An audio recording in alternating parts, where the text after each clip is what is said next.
Dr. Womani, I am so excited to interview you today, to have you in the show on the show with me. It's just wonderful. Your work is so important and so timely, and you have an incredible way of explaining a topic that is kind of on everyone's minds. So welcome. Thank you so much for having me. I'm so grateful. It's my honor.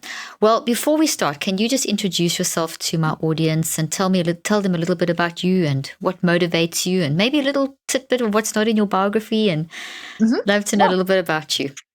My name is Dr. Ramani Dravasala, though most people in places like YouTube and everywhere else know me as Dr. Ramani. I am a professor of psychology and have been a professor for over 20 years at California State University, Los Angeles. I'm also a psychologist in private practice in Los Angeles, in Santa Monica, and in Sherman Oaks, California. I've written 2 books on narcissism and narcissistic relationships. I have a YouTube channel. We're just about to hit about 250,000 subscribers on that. Gets millions of hits a month. On all things related to narcissism. And I know my first book was actually on health and wellness, but then I really expanded into the narcissism space. Yeah. And I'm involved in professional activities of all kinds. I'm involved in the professional activities with the American Psychological Association. I work with a group of clinicians on the Narcissistic Abuse Awareness Alliance. And so, different ways that I'm trying to get the message out there, not just about narcissism and narcissistic relationships, but just about mental health as well. And then I'm also an expert contributor to MedCircle, which is a digital mental health platform, which has really been doing a tremendous job in providing education videos on a variety of topics, including narcissism, to people around the world. Oh, yeah. That's wonderful. Well, thank you for all that great work that you do. It's really fantastic. Just before we started, we were just saying how timely this topic is. And you answered me and said that this has been in your head for 20 years, and you just look around you now and there's just pick up from that, just how this is such a relevant topic to today. And I think it's very much linked to our very individualistic culture that we live in, instead of our collectivistic type culture that we should be living in. And I'd love you to pick up from there. This has been one of those things where when I originally started working on it, I actually got interested in what I call, let's even take the word narcissism out of it. Okay. I got interested in high conflict, antagonistic, dysregulated personality. So these are people who are always gunning for a fight, who are never able to keep their emotions under control, who don't have empathy for other people, who think only their feelings and experiences matter. And that took in a bit more territory than narcissism. And I got really interested in those personality styles, and particularly how they interacted with healthcare providers, because they really made healthcare providers, nurses, physicians, physician assistants, even the receptionist lives miserable. And then I thought, if that's happening, then they're probably also not doing other things for their health, and they might be a high-risk patient group. But at the same time, though, I was also seeing in my private practice, more and more people were coming into therapy always telling me the same thing. This person doesn't listen. They completely devalue me. I constantly feel invalidated. And what was happening at that point is this word narcissism is an old word, and it's a new word. People, as early as the earlier parts of the 20th century, people like Otto Rank and Sigmund Freud, who were psychoanalytic theorists, were using this word. Okay, it was a sort of form of pathological self-love. Time goes on, and I actually think people almost got distracted from this. History happened, and then we keep marching forward. It wasn't even until the 1970s that this word narcissistic personality disorder even showed up in the DSM. And then what happened was, I have to tell you that a couple of interesting social things happened. Reality television and this fascination with the lives of other people who were behaving in a way that normal human beings don't behave. Social media, where everyone was engaging in really pathological attention seeking. And then this shift in our history of worshiping and venerating billionaires, celebrities, celebrity athletes. There was a time we used to name buildings for scientists and scholars. Now we name buildings for the biggest donor and corporations. The world changed. We became much more consumerist. People were measured on the basis of the bag they carried or the shoes they wore. Now, all of that said, you can have somebody who loves wearing the most high fashion, who has made a lot of money, and they may still be empathic, kind, and compassionate. So all that other stuff, social media and everything, does not mean somebody's narcissistic. Exactly. Narcissism is still this core set of issues you can see in rich or poor, any race, any nationality, any gender. It's in anyone and everyone. It doesn't discriminate on that basis. But I think there were trends in society that led us to enable the narcissist. Okay. We let them get away with it. Okay. And now they run the show. They're running the whole circus. They're the people we constantly see in the media. Wow. They're the people's opinions we hear. And when society kept valuing them and enabling them, people started thinking, well, that's what society's saying is good. So maybe I'll get into a relationship with this person. And then you can see how it starts to turn dark. People would say, wow, I met this person and they're so great on paper. And then I started dating them. And this was one of the most emotionally abusive experiences I've ever had. Why? Because good on paper doesn't always mean kind and compassionate. That is fascinating. So our society has kind of brought this out of the woodwork and enabled it. So it's enabled it and it's pockets. It doesn't, as you say, it's not everyone who is on social media, but it is a certain type of leaning towards that. And if you're in that environment, because environment plays such a massive role, and then it's kind of like release that, then that's such an interesting history that you've traced there. So, you're a world-renowned expert when it comes to narcissism. Tell us more about, you've written books on this and you've written articles on it. Talk a little bit more about the culture of entitlement and this, because it kind of links into, we've grown into that, haven't we? We've become a culture of entitlement. It's what this modern age has bred, and it doesn't have to be that way because there's so much great about the modern era. So in my book, actually, Don't You Know Who I Am? The subtitle is How to Stay Sane in an Era of Narcissism, Entitlement, and Incivility. Yes. And I chose those three elements very, intentionally, because the entitlement piece, this idea that somehow there are people out there who believe the rules don't pertain to them, that they deserve special treatment that nobody else gets, that they can make a ruckus and disrupt everybody's day so they can get what they want, and that their feelings should be put in front of everybody else's. That is getting to be a relatively, that growing number of people. And this is, the reason I call the book Don't You Know Who I Am? Yeah. Once upon a time when we all still traveled and went to restaurants and all that, it would be the people who would walk into a restaurant, see maybe there's a 45-minute wait and say, don't you know who I am? I'm so important. I should be seated right away. Or the person on the airplane who says, they say, oh, there's no more first class seats. Don't you know who I am? I always fly on your airline. I should be getting in first class. And I saw about 10 of those events in a 1-year period, because I used to travel a lot. And then I thought, is this sort of like their secret kind of catchphrase motto in their world? And why would we know who you are? And would we really care? And the funny thing is that celebrities say this, regular people say this, but this idea that I deserve special treatment, I don't know how, this is something that may not have made as much of an impact in other parts of the world. It certainly was a big news story at the time in the United States, when a handful of very wealthy people decided to break all the rules to get their children into... Yes, I wanted to talk. You wrote a brilliant article on that. I wanted to talk about that. The myth of meritocracy. Yes, this was a great example of these people who truly, because of their money, and obviously their kids must have been a little bit dull, who truly believed that their kids should not have to play by the rules. That these rules, all those other kids could struggle to prepare for these tests or not be even able to prepare for them and go get the good grades and work hard and all of that. That's for everyone else's kids, but not for mine. And there was an example of even where you're going to see intergenerational entitlement, right? So the parents are communicating this to their kids. Why aren't the kids going to take that on? And then there it goes, generation to generation. So there's a great example of people who genuinely walk around and they talk a tough game, but they truly don't believe the rules apply to them. And entitlement often goes hand in hand with hypocrisy. One of the people who was found guilty in the scandal, she actually had the audacity to write a mothering blog. I think 2 of them did. Yes, I remember that. I'm thinking, you know what? Really?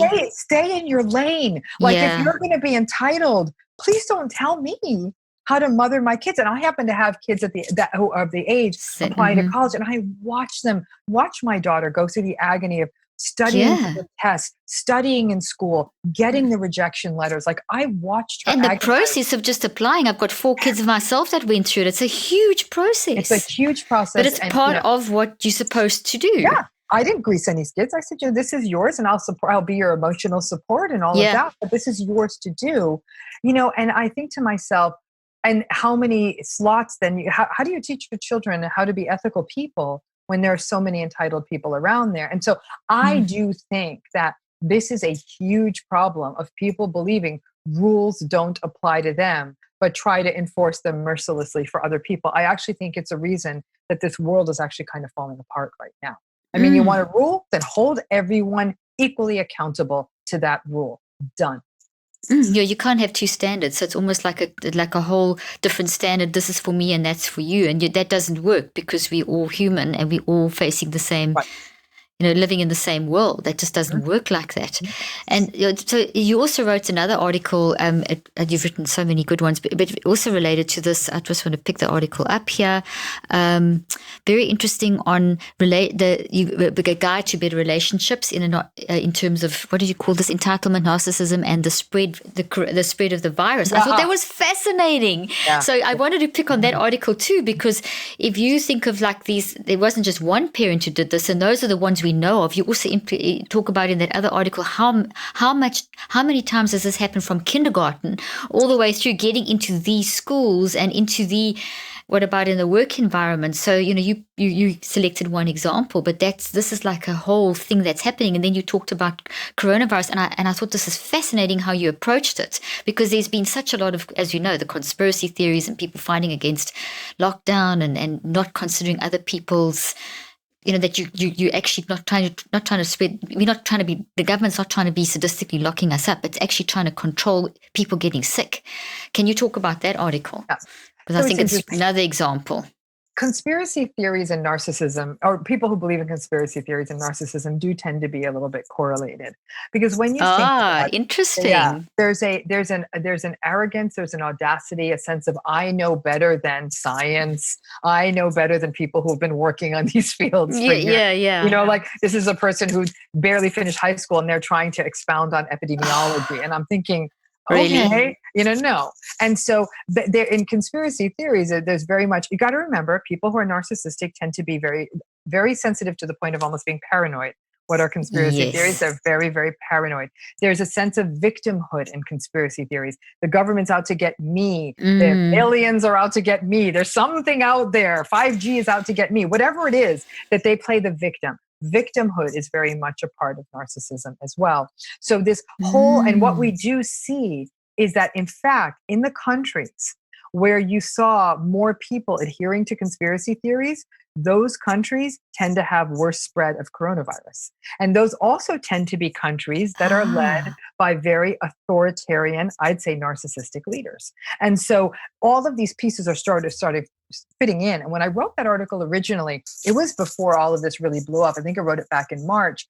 And you were seeing a lot of what I was starting to see in the very beginning was that people were they were minimizing what the coronavirus threat was going to be. At the point I wrote that, we weren't even knowing. We're looking at 2, 3, 4 months of quarantine, and we didn't know. It was at the beginning of it. It was at the beginning when I wrote it. Yeah. And interesting, sorry to interrupt you, what you mentioned about that the countries with the most authoritarian leadership have had the worst outcome. I read that article, this thing was this morning or yesterday morning. Yes. I was so pleased you brought that up because I wanted to ask you about that. Okay. Yeah, because when you look at those leaders, the journalists wouldn't call them out, but when we look at these countries and how these leaders are behaving, they're very narcissistic. They're entitled, unempathic, very arrogant, very brash. They're bullies. They're narcissists, and so those are the countries having the worst outcomes. That doesn't surprise me. Interesting. So then, when you look out in the world at large, what is the most interesting to me, to build off that article I wrote now, is when you read about how coronavirus gets transmitted. Wearing a mask actually does more to protect other people than it does to protect ourselves. Okay. Yes. Well, narcissistic people don't care about other people. So why would they wear a mask? If they walk around saying, I'm too young to get that sick, I actually think this is a conspiracy. I don't care. I'm not going to let the government control me. So victimhood and all that sort of strange ideation. Yeah. They don't care that they're going to get someone else sick. So they're not going to wear a mask. And that right there, to wit, is why in this country, we are not going to see this go away, because we do have too many people out there that, why should I do something that helps someone else? Why should I wear a mask to help someone else? Why should I give my place in line if they have only one item to someone else? This is my place. This is mine. That's a very narcissistic ideation. And it's interesting people aren't saying it through that lens, because knowing what I know about narcissism, the first thing I've said to my colleagues and my staff is, we're in big trouble. Talk about this more. This is absolutely fascinating. I mean, it makes so much logical sense, because if you think of those, I mean, the churches that are wanting to open, for example, and demanding this is freedom of speech and this is an essential service, right. that is just not caring about all the other people that are going to be infected. That is so dangerous. That's totally narcissistic. It's me, myself, and I. There's that research out of I think it was Berkeley University, where they spoke about the more times you say I, me, and my in a year, you increase your chance of getting cardiac issues by 42% in the next 12 months. I mean, maybe we should be telling people, this should be making people aware that we're not designed for me, myself, and I. But just that whole thing of people coming together and thinking, I don't care about the mass, I don't care, we're going to come together. That's not just their group. That is all the people that they infect. That's on a right. 1 to 2.5. For everyone, it's 2.5 that get infected.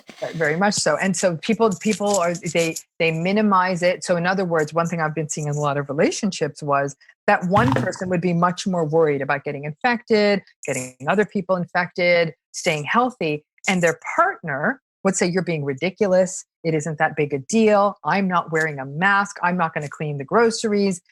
In other words, that person was gaslighting the other person. They were minimizing their reality. They were denying their reality. So these are the themes we're seeing throughout this. And because narcissism is taking such hold as sort of a societal pattern and entitlement and all of that, this idea that people will take an action to protect other people is a very naive way to be doing public health, because the public health people need to understand you're not going to get buy-in on that, least of all in the United States. And so we've gotten to this place where each of us has to make a risk assessment for ourselves. I, for example, right now I'm caring for elderly parents, and so I'm having to be more careful and having to make, challenging decisions and all of that around that.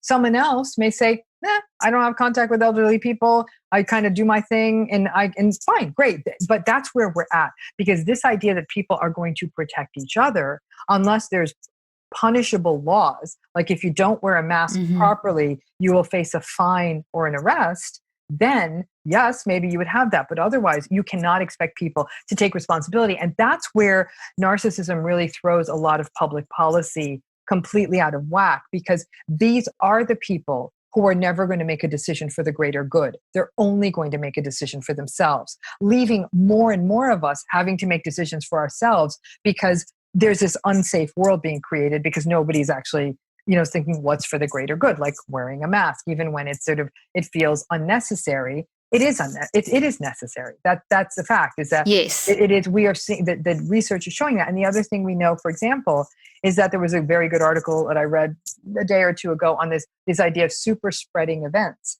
that there are events that are the events that will cause this to spread. And they're usually like large family gatherings where people are not wearing masks, grabbing each other's food, drinking from each other's cups and talking loudly. Other social events where people are talking loudly and are in proximity, usually indoors, that these super spreader events are going to be what leads to what we see more and more of the proliferation. And because there's this assumption, I'm with my family, I'm not going to wear my mask, then you run into this problem. And also, Caroline, you raise an interesting issue of individualistic versus collectivist. Here's where it becomes an interesting conundrum. The collectivists aren't off the hook, because one thing that collectivists do is they will often enable the narcissist in their midst. So let's say you have a narcissistic patriarch in a family who is a kind of a bully and very authoritarian, and you're never supposed to say anything bad about your family. So he's able to rule or she, it could be a mother. Yeah. One of them is able to rule the entire family system with an iron fist, and everyone, including cousins, aunts, and uncles, will cower to that person because they're collectivist, and it is shameful to speak Wow. badly of your family. So if you talk to a lot of people from collectivist cultures, they'll say actually narcissism's really ruined their life because they could not say anything against their parent because it was Wow. so forbidden. And yet the way that narcissistic parent kept their power was because collectivism requires that nobody ever says anything. Oh So my there are goodness. no So that's the protections. that's the negative side of that whole You better concept. believe it. Yep. So the whole thing we have to actually get it. So it's not so much the collectivism, it's actually the community focus. Like that other study that was done where they asked people in Japan about what's the most important thing. And they said, my role in the community and to support the community and to uplift the community. When they asked the United States, it was me, myself, and I. Right. So that's what we're talking about here is that how do you see yourself in community as opposed to collectivism? It's more the impact on community and uplifting community. Yes, as long as that's accompanied by empathy, compassion, reciprocity, and mutuality. Because one Very could argue good. that in Japan, where there are very, very skewed gender roles, and women have to shoulder a tremendous burden of childcare, household, and work compared to men who don't have to do that. I have trouble not seeing that as a very sort of narcissistic structure where the men don't have empathy for what those women are enduring. So I still think that there's a bigger problem everywhere than anyone thinks, that there's no easy out. Okay. So how do we balance it? You said it there. You said we've got to have this compassion, empathy. We've got to be looking beyond ourselves. Do you think that that's naturally inside of us as humans? I think it is, but it has to be cultivated. Okay. So the infant comes into the world, only has need. It has to be. Human infants are actually some of the most vulnerable creatures to be born, and they stay vulnerable for a very long time, right? So psychologically what's happening is that little infant almost doesn't understand there's a separation between it and these things that take care of it, namely its mother, it could be father, could be other mother, whatever, but these primary caregivers. Okay. Yes. That primary caregiver feeds them and holds them and changes them and soothes them. Okay. And the more that happens, the more safe that child feels. Yeah. And if that happens consistently, year 1, year 2, year 3, year 4, and that child doesn't experience neglect or chaos or abuse or hyper distracted caregivers, good things can come out of that psychologically. And so this journey starts from the very beginning. Now, one of the most, I would say the most, not one of, I think the most critical tasks of a parent are twofold. Empathy for other people, to be aware of what other people need, are feeling, are experiencing. And secondarily, which is also part of empathy, self-awareness about how your behavior or conduct could be impacting someone else. How do my words affect another? How do my gestures affect another? How is what I'm doing affecting someone else? That two-part structure. I need to attune myself to how are you doing, Caroline? But then, Caroline, how am I doing in terms of am I being aware of how I might be impacting you?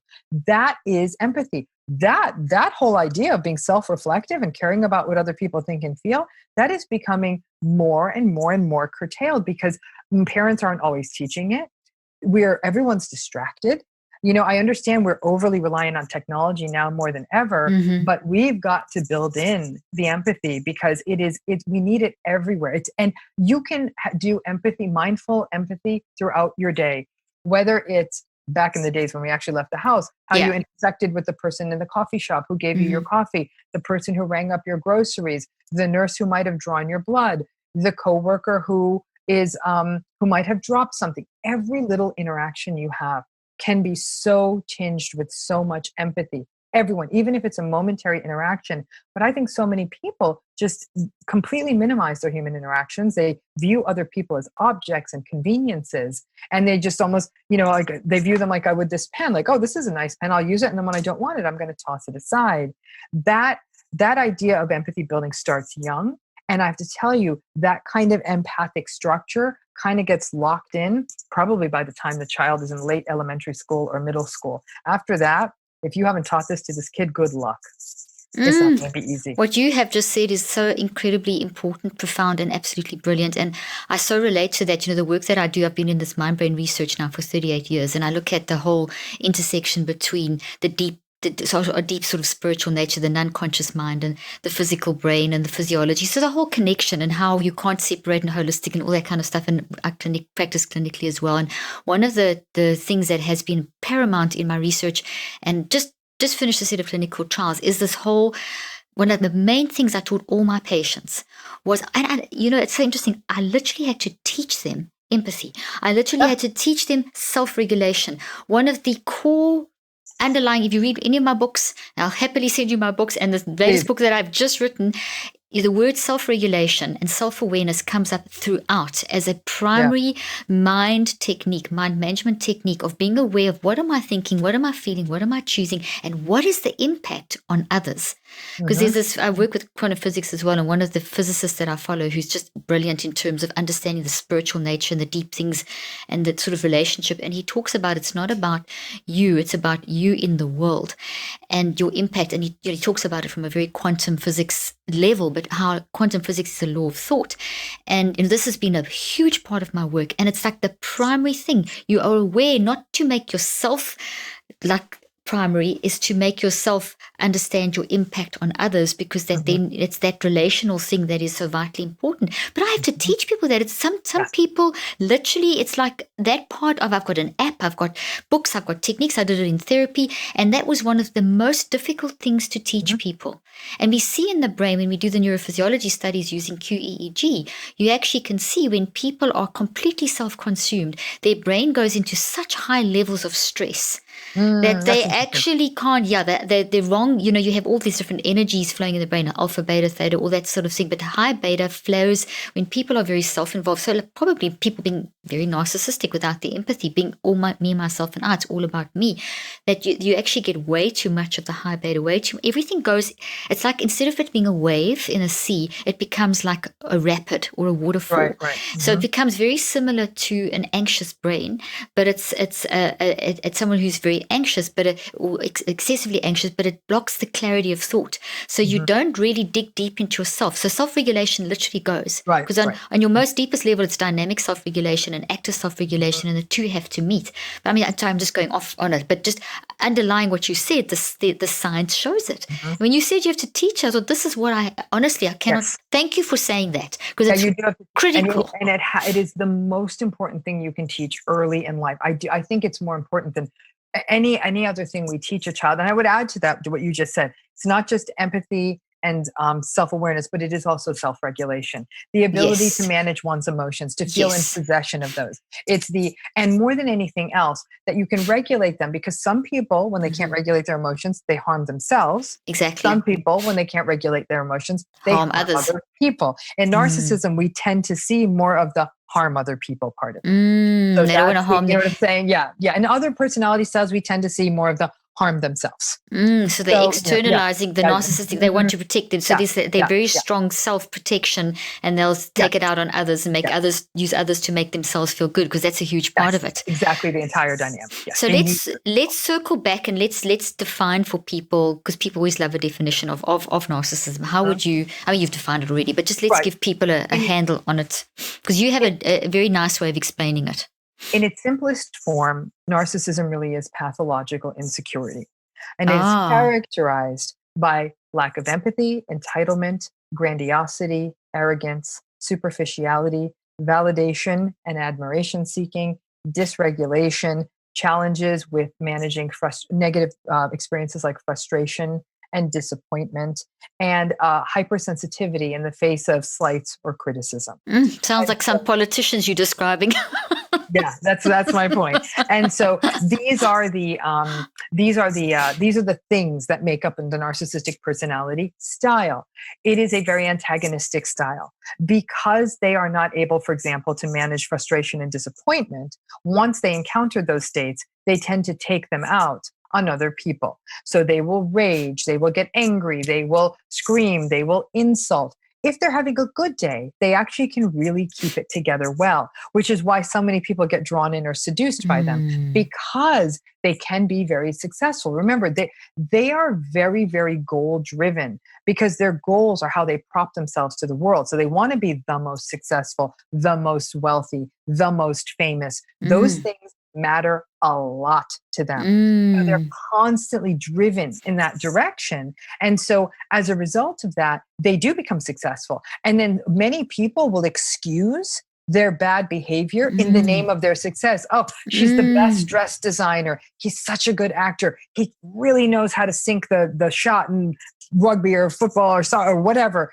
that they then make an excuse like, well, I guess, when you're so good at something. No, I am sorry, from where I sit, I actually do not think there's ever an excuse for emotional abuse. I don't care how good you are at anything. And frankly, I don't care about your life history. I understand that sometimes people who have had actually very difficult life histories, trauma, neglect, all of that, can go on to develop narcissistic personalities. I hurt for their history, and I hope they get the help they need. It is not an Excuse to hurt others. for abusing other people. I'm sorry. No, I no. don't buy that. I agree with you. I agree with you. That's never an excuse, and it's never acceptable. And so we've almost got this, we've almost are, as you said in the beginning, we've enabled this type of thing. We're allowing this. We're allowing people that are acting like that, and they're manipulative too. So there's a manipulation that comes. So that people feel like almost dirty when you've been around them, but you can't quite pinpoint it when you've in their company. We get so many emails with this big cleaning up the mental mess, mental health podcast, and our whole focus is we get so many people commenting on how do I deal with this? What do I do? How do I heal? How do I get away from? So let's talk about that now. So you've defined that incredibly well. And I think everyone, in my head, I can just, it's popping with all the people that I can identify, and I think people are as well. But what about the person who is the victim? What about societies that are the victim of leaders that are narcissistic? In some ways, the techniques are the same. Now, obviously, in a relationship, you have to take a bit more ownership. Like, all you can do in a society is vote for the other person. Yeah. But you know what I'm saying? And then if the awful person wins, then you have to find ways to be able to take care of yourself, but you might even feel more powerless there. But in the case of the in a relationship, when you've experienced narcissistic abuse, you got to remember a narcissist could be someone's parent, it could be their sibling, it could be another extended family member, it could be their partner, it could be their boss, it could be their friend. So these are different kinds of relationships, obviously. If you come from a narcissistic family system, a narcissistic parent, mother, father, whomever, you are often more likely to choose a narcissistic partner when you go into adulthood, or at least an unhealthy relationship. Now, all of that said, so my point is, like, now you've kind of gotten bookends to this. Yeah. But regardless of whatever the relationship is, number one is that you've got to accept that the narcissist won't change, because they won't. And as many people want to, I have seen, and when I say that, does that mean none of them will change? No, it doesn't. But it is so rare. It's like a lottery ticket. Somebody's going to win the lottery. I can all but bet it's not going to be you. Someone's going to win. And one day, maybe the person standing in front of me has the multi-million-dollar ticket. But by and large, I'm pretty safe in saying the lottery ticket in your hand is just a piece of paper, right? And I play the lottery, trust me. Yeah. But I think that the odds of a narcissist changing are very slim. Now, people out there listening and saying, well, this sounds like me. Does that mean it's always going to be hopeless? No, it doesn't. But if you have a narcissistic personality style and you are identifying it, and you're willing to be self-reflective on, wow, I've hurt a lot of people with my behavior, and I need to get my stuff together, and I want to address this, and I'm going to go into therapy, and I'm going to address my history, and I'm going to potentially address my trauma, and I'm going to be mindful in every interaction I have, and I'm going to catch myself, and when I'm disappointed, I'm not going to if you can do all of that, there may be a path forward for you. Absolutely, because there's a bit of, sorry to interrupt you, they've actually started making a choice. There's been a level of self-regulation, hasn't there? They haven't said, oh, and they've pushed, that's not me. And if you feeling activated by this, if you feeling, hey, that could be me, that's fantastic. Grab that. Use that guilt, that awareness to start.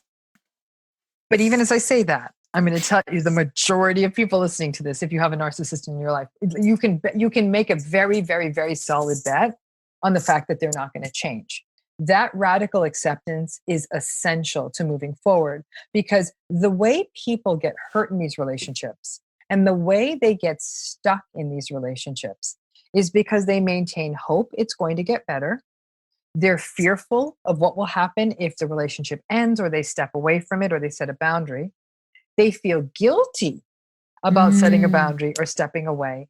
And they don't have information about the fact that this probably won't change.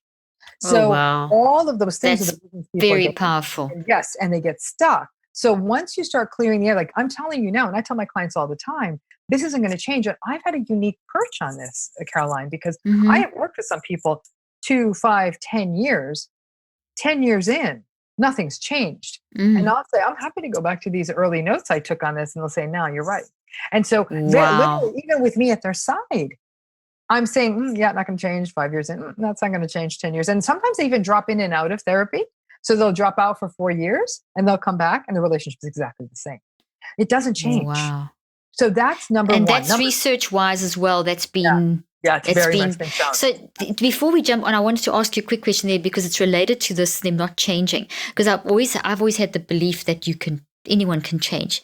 And I think I'm hearing you say that they can't, but is it not related to the fact that just the environment that a narcissist creates is so empowering to themselves that it's almost like it's being fed. So unless you remove all the feeding, the energy that's being supplied, the wealth, the attention, the people that are being sucked into almost like you've got to isolate them and remove them from all those things. Does that not help them make the I don't right agree. choice? Nope. Don't you think so? Not at all, because Not. I've seen too many narcissistic people go to rehab.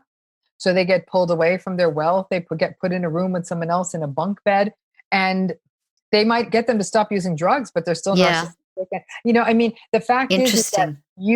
you should be able to be compassionate, kind, reciprocal, mutual, and all of that, whether you live in a hut or whether you live in a palace. Exactly. You see what I'm saying? So I think that, see.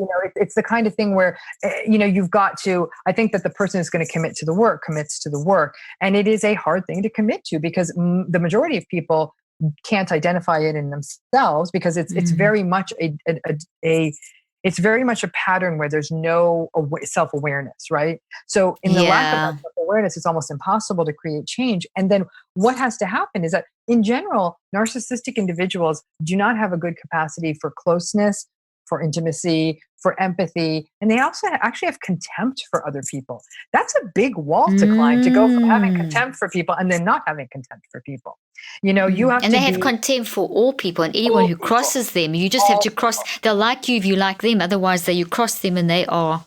It's funny. Narcissists often will be very they will often worship people who have more than them. Wow, that guy's got his own plane, and that guy's got that hot partner, and but they have contempt for them too because they're jealous of them. So it's So not there are no easy paths for yeah, them. it's not No, enhancement, it's no, competition. it's competition, and that's where it comes back to this core tenet. All narcissists want to win. It's always about winning, which is why arguing with them is a pointless exercise because their only goal is to win. It's never to hear The your point only of goal view. is to win. They don't want to hear Oh, your point of yeah. view. And that's why divorces with them are very expensive and awful. And people say, why don't they just, and that's because they want to win. And in their mind, getting this much money or this much custody or this much whatever, that's winning. In business deals, they will just break people down. And like, why are they making so difficult? Because they need to win. To win. And whatever winning means to them, it may not even be what I would think was winning or you think is winning, but it's what winning means to them. And many times it's the humiliation of the other person. It's the destruction of the other person. That gives them satisfaction. Yes, it gives them a lot of satisfaction. So they're feeding off all that toxic energy, kind of builds them up. And yeah, because it's very much an insecurity, right? If I'm insecure, then I need to know I'm better than you. Right? Versus we can both be great. If I'm secure, I want you to succeed. I want me to succeed. I wouldn't view it as a competition. I just want everyone to do well. That's not how they think. So you have to understand how it is they think. And once you see that, you're like, whoa, this really is a pattern. You can engage in the radical acceptance and say, this is it. It's never going to be but this. And that's the first step that you were saying. That's the first thing is accepting the identity shot, basically. Yes, the identity is not, there's nothing about, they don't really value themselves unless they can destroy someone else to get their value. Right. And they're not going to change. And they're not going to. The second piece is realistic expectations. So many people say, I can't leave this relationship. It's my parent. It's a spouse where I can't leave for financial reasons or religious reasons or whatever. I can't leave this relationship. Okay. And I say, part of how people get destroyed in these relationships is they don't see the situation for what it is. If you recognize that this person is always going to be insulting, is going to throw tantrums often, is going to be critical, is often not going to tell the truth. Once you have that realistic expectation, you have a toolkit to deal with them. So if I'm dealing with a narcissist who's chronically deceitful, I'm not going to trust them. So I'm not going to share certain things with them. And I'm going to ask for everything in writing. And if I'm dealing with a narcissist who's very unempathic all the time, I'm not going to share my feelings with them, because that's not going to be good for me. You have to learn your audience, and you have to have realistic expectations. Now, that doesn't mean it's going to be a satisfying relationship, quite the contrary, but at least you're not going to keep getting yourself slapped across the face. Number 3, I tell people, don't explain yourself and don't defend yourself. Oof, powerful. People do this with narcissists all the time. No. Let me give you my point of view. No, let me help you. No. Don't explain and don't defend. The less is more with them. Less is more. The more you talk, the bigger the hole you're going to dig yourself. The next thing I tell people, wow, don't try to solve things. Everyone tries to fix it. Oh, you know what? Let's try it this way. Let's do it this way. They're never happy. They're chronic malcontents. They're always unhappy. So no matter what you try to fix or say or do or move the sun in the sky or bring the moon out of the sky, it's never going to be enough for them. So don't try to fix anything. Because that in itself will totally drain you and exhaust you and break you. And that's how people destroy themselves in these relationships. Maybe if I lose weight, maybe if I cut my hair, maybe if I make more money, maybe if I buy them a house, maybe if I buy them a car, maybe if I get a better job, maybe if the kids were better behaved, and on and on and on. And the narcissist is like a beast that no matter how much you feed it, it is never content. Wow. That is unreal. Okay, so the 3 things: accept that they're not going to change, have realistic expectations, don't defend and explain yourself, and don't try to fix it. Don't try to fix it. And if the people are saying that, I just want to stress that if they can't get out for, as you said, religious reasons or financial reasons, then to try and get a toolbox that you recognize, like if what their manipulations are, is not to feed those. And here's the last one: don't personalize it. This isn't you. That's really good. Don't personalize it. This is them. They are never going to be content. A lot of people say, maybe if I did something more, then they'd be happy. I'd say, not you, not anyone. And a lot of people say, oh, if I let this person go, they're going to go meet somebody else, and that new person's going to make it work with them. I say, nobody's going to make it work with them. The next person's going to go through the same thing. Same thing. And if you can be patient and let that next person go through the same thing, you get a little bit of self-satisfaction and saying, look, the next person went through. My goodness. So when you have people that come into therapy and you say that there's these gaps, they may drop off for 4 years and come back, you've given them these guidelines and they've chosen to stay in, and they come back and they're even more broken. That's obviously why they're coming back. Do you find they eventually leave, or do people get stuck? What is the general trend? Is that the general trend? There's 50% of people leave these relationships and 50% of people stay. Okay, so, 50-50. And I say that because a lot of people broadly stay, and a lot of them have shame for staying. And I say, don't have shame. I would never judge a person for staying in one of these relationships. But then I say to them, you need to be aware of 2 other dynamics. Dynamic number 1 is something in psychology we call cognitive dissonance. Cognitive dissonance is a model where many of us learned this as a child when we learned that Aesop's fable of sour grapes. The fox couldn't get the grapes. He kept jumping and jumping, and they were beautiful, big, juicy grapes. He couldn't get them. And then he gave up and he walked away. Those grapes are probably sour. Anyhow, for all of us, our brains don't do well managing incompatible pieces of information. Yes. So we make rationalizations to make them compatible. To justify them, I've spoken a lot about that on this podcast. We have these cognitive dissonances. So cognitive dissonance is what keeps most narcissistic relationships together. Oh, wow. So that's what keeps them. They keep justifying. They justify because it's sort of like, oh my gosh, I can't afford to leave this relationship, this person. And then this person's absolutely awful and emotionally abusive and throws a tantrum every night. They might say something like, they do have a very stressful job and we do have a lovely home. Boop, now you've taken away the inconsistency. And you do that for long enough, the whole relationship is built on excuses. But then there's a second piece that we call trauma bonding. Trauma bonding really speaks to how intergenerational this is, right? Yeah. Things like invalidation and neglect and insults and emotional abuse, those start, especially in a primary relationship when you're growing up. If that's the relationship, then that becomes love. Then as you go into adulthood and someone brings invalidation and neglect and all of that, it's the bond, the trauma bond is that you That's what you're justify going, yeah. abuse equals love, and you justify it. So it's very much related to the Distorted love, yeah. That's how people get stuck.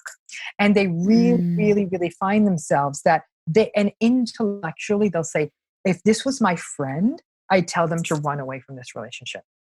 They'd say, intellectually, I know I need to go, but I am stuck in this. And I say, I don't want you to feel like there's something wrong with you. Trauma bonding, cognitive dissonance, this is very real. So, because the cognitive dissonance is, he's screaming, I need the money. So I'm going to rationalize why he's screaming at me. He's under stress. Instead, I'm telling people tolerate the dissonance. Okay. Is that right now you're stuck because of the money. Let's make this a wake up call of, I've seen people who are in these abusive relationships who slowly, 1 or 2 courses at a time, finish a training program. It's laborious and it's painful, but they're building the bricks to get out instead of saying, this person has no right to scream at me, and I'm in this because I can't financially afford to leave it. If you allow the dissonance to remain, you also might start coming up with solutions instead of just rationalizations. So there's a massive difference there. So instead of rationalizing and then just passively accepting and becoming a victim, you actually say, this is bad. I don't have enough money. This abuse is wrong. I'm accepting this. I'm acknowledging this. I'm embracing all this toxic, all these terrible feelings, and that I'm going to use to drive that energy to actually find a way out. Yep, and do those courses. Because I teach a lot, and I show my work as well, my research, that energy is never lost, basic physics principle. Right. It gets transferred. So you're either going to transfer that energy into maintaining the victimization, which then goes against every physical, all the basic, your brain's not wired for that. You can't, so it's going to create a lot of damage neuroplastically in the brain, in the physiology, in the mind, the whole thing. Or you can take that and accept it, so it's still painful, but you're not pushing it back down again. You are actually getting it out, and it's very painful. And there's tears, and there's talking to other people, but you're also using that energy now to you redirecting it in a very positive sense, even though it's very painful and hard, but it's healthy pain because it's moving you forward. Right. Have I explained that? That's exactly right. There's a little bit of, okay. So it is, exactly. And the fact is that is, I'm telling people, I understand that dissonance is uncomfortable. I really, really do. Yeah. But it's necessary, because then you can say like, yep, not okay. Yep, there's a money not problem. Okay. And then that will you have the problem. You've identified the problem. You have it out in the open. There's a lot of neuroscientific research. Also, a lot of what I do is when something's in the non-conscious mind, which is the biggest part of us, it's there. You know about it, the cognitive dissonance or the truth, or it should be, etc., etc. But until you consciously accept that, until you bring it into the conscious awareness, it's not malleable. So the physical structure in the brain is only going to be changed once you take the conscious, deliberate, intentional mind action. So you have to be consciously aware to then, and that weakens. So neuroplastically, we see a weakening of the actual proteins in the brain that actually hold the vibrations of that information, which is the thought, which goes into, you can get the whole physiological explanation. So it only changes and becomes malleable once through awareness. And that's why awareness and self-regulation are so vitally important. Right. And that's what you're saying in this. And the other thing, don't you think there's a lot of the narrative today is around suppression of pain? As soon as the whole biomedical model, as soon as there's any pain, you got to squash it down. Yes. Yes, and then I'm sorry to interrupt. No. I was just saying that in itself is the wrong kind of advice. It's because it's almost like society is saying, the narrative is saying there's something wrong with you if you're feeling anxiety. You've got an anxiety disorder. No, you don't. You're living with a narcissist. You need to embrace that pain, and it's hard, and it's going to make you anxious and depressed and all the rest of it. But that's part of the process. You'll move through that. It's going to be the energy you drive. Absolutely. I agree with that, and I think that one of the challenges is that because the mental health field does not traditionally recognize sort of this phenomenon of what happens to people in narcissistic relationships. Yeah. Right? It's real. And so they'll either write it off as an anxiety disorder, which feels generic, or depression. They'll say it doesn't quite feel as severe as post-traumatic stress disorder, even though it has a lot of similarities to it. There's something very unique about people who are going through narcissistic abuse. They do experience some anxiety. They do experience negative mood states like depression. but they experience confusion, self-doubt, second guessing, Identity. rumination, hopelessness, helplessness, Mm, powerlessness. mm, Those are the standard pieces of narcissistic abuse. Now, mm-hmm. what I've seen in my clinical work is with psychoeducation, teaching them about this pattern, we can lift a lot of that because they're saying, oh, it's not me, it's them. It's not going to change. And because, believe it or not, telling people it's not going to change doesn't make them more hopeless and powerless. It actually makes them say, now I know what I need to do. That's In really some good. cases, it's people who say, I got to get out of here. In some Mm, cases, it's people who say, I am going to have to give up putting any energy into this, recognize this as what this is, to people stuck in a situation and see if something changes and cultivate other elements of my life, my friendships, my work, my spiritual world, my volunteer world, my other extended family, mm-hmm. whatever it may be. It becomes a wake up call that it's almost like I'm telling people, stop dropping the bucket in the empty well. There may be some Mm, other wells around where there's some water, and at least go enrich your life. Because some people truly are, and I know that there's people in certain parts of the world where divorce is viewed so negatively that to get a mm. divorce really feels impossible. And I don't want people in those situations to feel hopeless. I am saying that you need to no longer give any more energy to this. And so we teach people techniques like gray rocking, which is really becoming an entirely neutral stimulus. You don't really talk to them, you don't really engage with them, and it's in a very perfunctory way. How are you? Mm. I'm good. What's new? Yeah, no, not much. Did you like that movie? I thought it was interesting. And it's very ba ba ba ba ba Mm. ba da da da da da da la la la la la la. You don't talk about anything You block, controversial. you don't let them get into you. You become boring. And so Ah. they at first they get angry because they're not getting a fight out of you anymore, right? Because they like to win. Mm. Then they get bored, and if you're lucky, they'll walk away.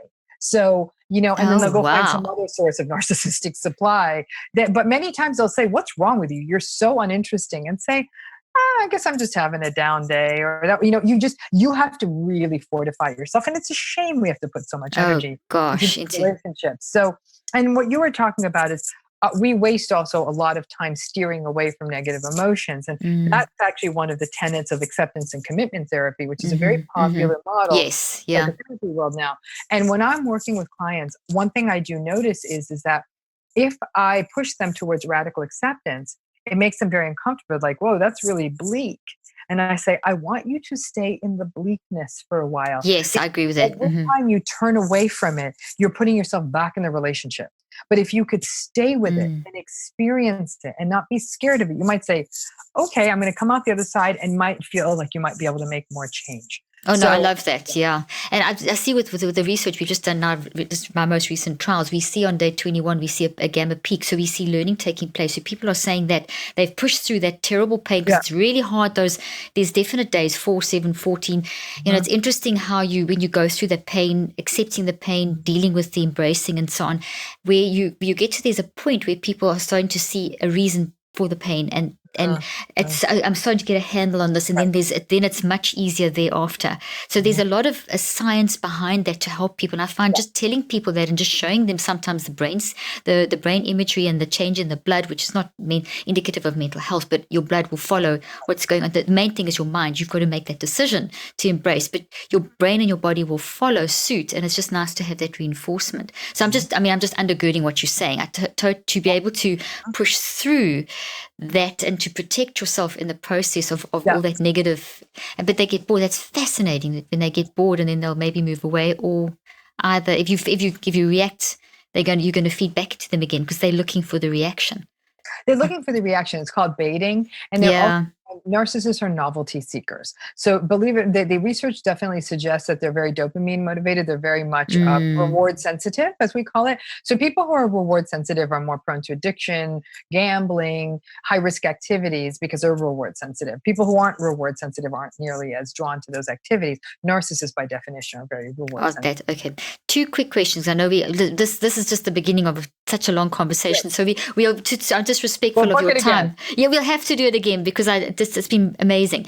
I know that a lot of questions we get is what causes it? Why does someone become a narcissist? And I know that's a very difficult question to answer, but do you have do you have some sort of an answer you could give for that? Yeah, it's very developmental. I mean, a lot of people think, isn't it nature? Isn't it nature? I was raised in the same home as someone, and my brother is a raging narcissist, and I'm not. And we have the same parents, and we're a very similar history, all of that. There is a small temperamental piece to narcissism. There's no two ways about it. And likely excuse me, and likely it's a sort of a hypersensitive personality style, temperamental style. These are the kids who, even from a very young age, are more difficult to soothe. They tend to act, they tend to get more fussy. It's harder for them to transition from activity to activity. I think that there's a slightly more intense temperament. Now, that's not to say that all intense temperament children go on to become narcissistic. But it definitely might be something that might be sort of a temperamental loading. But this pattern of narcissism is very developmental. The belief is that at one level, it might be a manifestation of a child who's both overindulged and underindulged. The overindulgence may be they're spoiled, they're given too many toys, they're given beautiful vacations, and there's no limit set on them, and they can do what they want and go to bed when they want, and it's very chaotic on that level.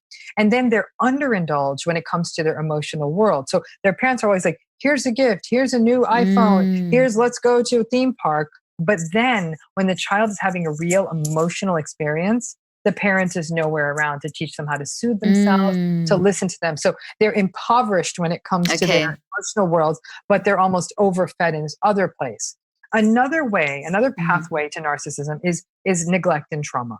Okay. We do know that in the face of trauma and neglect in the early years, this is a person who then can become, doesn't always, but can become not only dysregulated, but not have the opportunity to develop that empathic sense. Now, here's where it gets tricky. A significant, if not substantial, proportion of people who have trauma histories don't go on to become narcissistic. So it may very well be that trauma then comes up against a certain kind of a temperament. But we do see that there are often these sorts of very deprived, neglectful histories, sometimes in the histories of narcissists. Another pathway is that it's learned. They have parents like this. They model and mimic the entitlement. There can be a lot of privilege. They may have grown up with a lot of privilege. Now, that's not to say all people who grow up with privilege want to become narcissistic. They don't. But it definitely, it's almost like a horse race, right? If you show me some things about this horse, I might be more likely to bet on it becoming narcissistic. And then we have a final piece, which is society. So you've got these kids who are growing up in a world where who's the best ballet person? Who's the best soccer player? Who's getting the best marks? Who's going on to the best university? These kids become trained monkeys who are performers, who are trying to get trophies and adulation and awards. And if their parents are really egging them on rather than nourishing their emotional worlds, you can certainly do both. You can cultivate your kids' strengths, but to turn them into, again, these trained ponies and monkeys where they're just about the accomplishment, there is a risk in that also, because what they learn is that they're only as good as their exterior, that their interior world doesn't matter. So it's a mix of everything. Yeah, that nature, person. Yes, yeah, and nature, nurture, and I factor. Yes. And also we know there's different kinds of narcissism. So the covert, more victimized narcissists, they tend to have the more trauma, neglect histories. The more grandiose narcissists tend to have more of those "you're a spoiled child" histories. Okay. You see what I'm saying? So part of it is how it shows too. Yeah. Very, very clear. And this is fascinating. This is outlined in your work and your books and things. People can learn more about this. Yeah, all in your book. Brilliant, absolutely brilliant book. Okay, one last quick question, if is that okay with you? You wrote an article on the popular series Dirty John. That was fascinating. Could you just touch on that? You wrote a blog on that, and it was just fascinating. So Dirty John was, for those of you who, Dirty John's actually, I think, the most popular podcast, one of them, if not in history, definitely one of the most downloaded of all time. Yeah. And it started as an LA Times series and partnered podcast. And I actually even had the experience to get to know Deborah Newell, the woman at the center of the story. Her and I have met and talked and all of that. Really fascinating to hear her point of view on this. And when I read the story, it was wonderful to go on to get to know her, because I'll be frank with you, it humanized it in exactly the way I wanted it to, which I think the biggest takeaway from the Dirty John story is all of us are vulnerable to this. Because we make up the narratives we need to make up to draw these people in. Once you tell the story backwards, we all say, of course I would have seen the red flags, right? Yes. While you're in it, it speaks to how sinister and how quickly these things can happen. And this is why I tell people one of the most important pieces of work any of us can do is to check your narrative. Make sure that you're not so lost in your narrative that you don't see things for what they really are. But with Dirty John, he was textbook. The deceit, the relationship moved too quickly. He isolated her. His past didn't make sense. It was almost too much too quick. It was a very classically love bombing relationship. Mm-hmm. And what a lot of people don't understand about the chronology of the Dirty John relationship is that it only took her a couple of months, only about 2, maybe 3 months before she saw how sinister this was. And then she sort of was like then almost having to like live in secret and move around. And then she did take him back. And a lot of people saying, what kind of fool would take him back? In the majority of these cases, people go in and out of these relationships. It's so easy to sit there and be in judgment of her. I have to say, I think a lot of people would have done it and have done it. So I was shocked by how many people judged her harshly because I'm thinking, oh my goodness, so many people do this. And it's the norm of what I saw. So I think that it was obviously a tale in the extreme, but it was actually the tale that happens to so many where the red flags are there. People say, we got engaged after 2 months. And I'm like, what? That's too quick. And they'll say, yeah, well, he had to move from another country. And I'm like, too quick. But if he didn't, then the relationship would have ended. And I'd say, so what? You see what I'm saying? So it's like, you see, I mean, then it's, and I said, if this relationship had wings, that you didn't have to rush it. And that the narcissists know when it's almost like they think of people are like butterflies that they're trying to trap under glass and trap.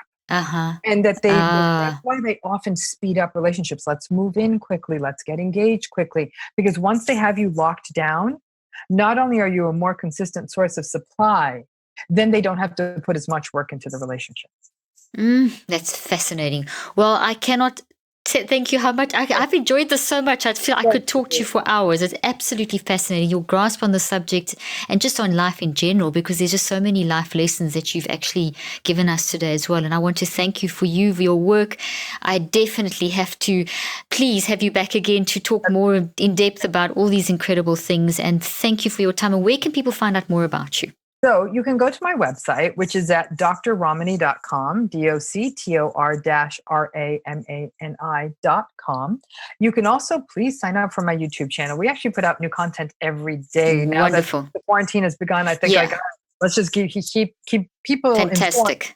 And so that's just, you go to YouTube, Dr. Ramani, subscribe to that channel. We have a community of almost 250,000 people. Wonderful. So it's an amazing, just a community amongst the subscribers is amazing. Fantastic. I'm on Instagram at Dr. Ramani, on Twitter at Dr. Ramani, on Facebook. So you certainly can come find me at any of those places. On Instagram, we're regularly doing updates. And then I'm taking a little break right now because I have a family. My mom is not well, but when she's feeling better, probably by early July, we do master classes, and you can get tickets for those. And they're maximum of 10 people. It's very personal and beautiful from each other. And those are on Thursdays. And for more information on those, you can go to my website and you'll get information on how to sign up. That's amazing. Well, we're going to put all that up in the show notes. And we also, your book, Dr. Ramani, is that let me just make sure I get the title correctly. It's Don't You Know Who I Am? How to Stay Sane in the Era of Narcissism, Entitlement, and Incivilities. That's an absolute essential read. I recommend that for everyone as well. So all those links will be in our show notes. Dr. Ramani, you've been wonderful. It's been amazing. Thank you so much. What an honor. Thank you. It was a real pleasure. Thank you for the time and for getting to know you. I appreciate that. Thank you.